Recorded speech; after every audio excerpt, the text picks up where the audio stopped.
po jako akawuwo. Omutanda bw'asiima okulabikako eri Obuganda abaami wamu n'abazaana be okuva ebule n'ebweya bavaayo okwerabira ku nnyinimu.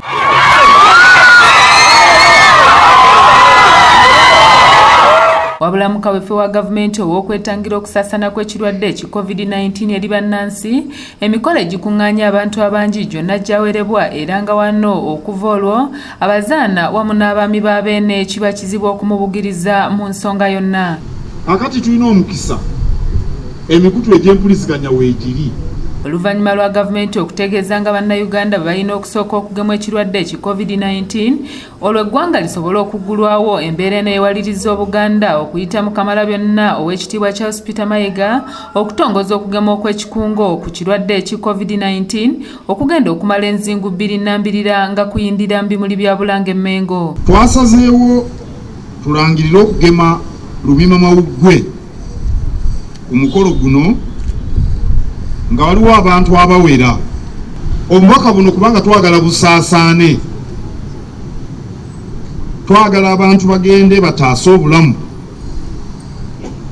tuzimbe Buganda nga tuli balamu. Katikkiro wa Buganda ow'ekitiibwa Charles Peter Mayiga ng'asinziira ku mukolo ogw'okutikkula oluwalo okuva mu baami ko n'abazaana ba beene okuva mu ssaza lye ery'e Buddu bano bakakasizza nga bwe wataliiwo obuzibu bwonna oluvannyuma lw'okugemebwa nga bwe bizze bijweteka mu bantu ab'enjawulo. Tusazeewo okugema tukuteeke wano mu Bulange nga twagala okugumya abantu mu Buganda nti eddagala erigema teririimu kabi.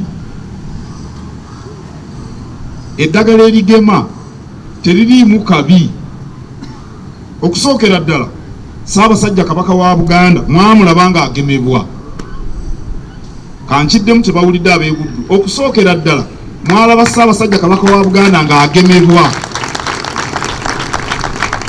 Katikkiro yeebazizza abaami ba Ssaabasajja abakoze ng'ekyokulabirako okulaba nga bakubiriza bannayuganda okwenyigira mu bintu eby'enjawulo ebigasa eggwanga gamba ng'okugemebwa ekirwadde kino ekya covid-19. Nina ne gwe mmanyi gwe baagemwa mukyala we ali lubuto. Mu butuufu mmanyi babiri. N'olwaleero waliwo antegeeza nti omukyala ali lubuto. Mujja kusigala nga muzaala. Waliwo n'abaluzunza omanye ennaku zino ebintu byajja oba byavaawa. Buli asituka byateesaako bino ebyokulya omulondo na biki mubimanya ebyo. Ennaku zino abantu balinga babaabaki. Buli muntu ebyo byayogerako. Waliwo abaana abato sijja kubirambulula naye muntegedde. Tebijja kulemesa ebyo bye mwagala ennyo n'akatono. Kamalabyonna era asinzidde wano n'asaba Abaganda okukoma okwetematemamu kubanga kino kizingamya emirimu gya Buganda. Naye mukole edduyiro okubanga omusaayi gutambula ne gutuuka buli kanyomero ka buli kanyomero ak'omubiri ate omusaayi gutwala abasirikale abalwanyisa obulwadde.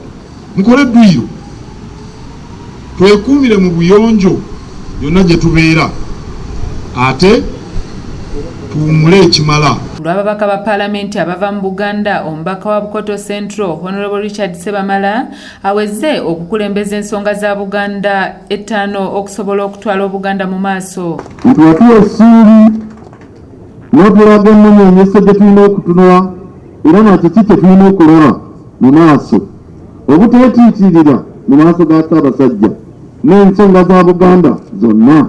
Wano Dr. Semambo Kizza ng'onawaddeyo obukookolo obw'eddala omutwalo gumu eri Obwakabaka omukawefo w'okwetangira ekirwadde kino ekya covid-19 agambye nti ekintu ky'ebyobulamu mu ggwanga kirina okutwalibwa ng'ekyamakulu. Tuyambeko abantu abagenda mu maaso n'okwegemesa ate okulaba nga tebafuna bulwadde bwa covid.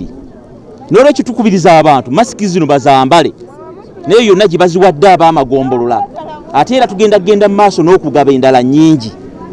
N'olwekyo nja kusembyeyo nga nkubiriza abantu ba Buganda ne Uganda okutwaliza ewamu tingafa aba molecular biology and laboratories nga tuvuddeyo bawa masiki muzambale munabe mu ngalo. N'abamu ku bakulembeze ab'enjawulo nabo bakakasizza nga bagenda okutabaaza enjiri y'obumu mu Buganda esobola okutuuka ku ntikko. Katikkiro abaami ba Kabaka bano abajja ab'amagombolola kati abawezezza emyezi 2 ne sabbiiti 3 emirimu bagikutte kannabwala era bakoledde ddala omulimu omulungi.